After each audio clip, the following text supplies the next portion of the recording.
కరీంనగర్ జిల్లా తిమ్మాపూర్ మండలం నుస్తలాపూర్ మహిళా సంఘం గ్రామ సీఏ రేణుక తమ గ్రూపు లీడర్లతో కుమ్మక్కై తమకు తెలియకుండా 10 లక్షల రూపాయలు కాజేశారంటూ రాజీవ్ రహదారిపై మహిళలు ధర్నా చేశారు. 3 సంవత్సరాల నుంచి అధికారుల చుట్టూ పలుమార్లు తిరిగినా కాజేసిన డబ్బు రికవరీ కావడం లేదంటూ నిరసన వ్యక్తం చేశారు. సంఘటన స్థలానికి చేరుకున్న ఎల్ఎండి ఎస్ఐ సయ్యద్ అన్వర్ ధర్నా చేస్తున్న మహిళలతో మాట్లాడి న్యాయం జరిగేలా చూస్తామని హామీ ఇవ్వడంతో మహిళలు ధర్నాను విరమించారు.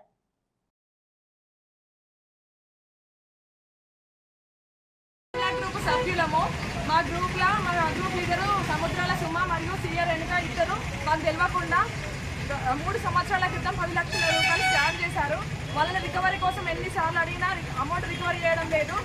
పోలీస్ స్టేషన్లో చుట్టూ తిరిగినాము, సిఐకి కంప్లైంట్ ఇచ్చినాం, ఎస్ఐకి కంప్లైంట్ ఇచ్చినాం, డిఆర్డీఓలో కంప్లైంట్ ఇచ్చినాం, కలెక్టర్కి 2 సార్లు కంప్లైంట్ ఇచ్చినాం, సిబికి కంప్లైంట్ ఇచ్చినాం. ఎవరికి కంప్లైంట్లు ఇచ్చినా కూడా మమ్మల్ని పట్టించుకుంటలేరు, అమౌంట్ రికవరీ చేస్తలేరు.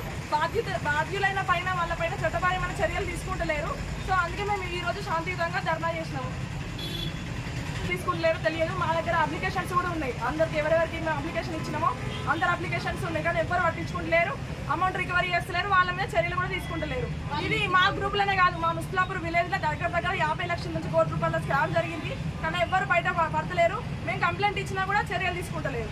సిఏ రంగు రేణుక ఆమె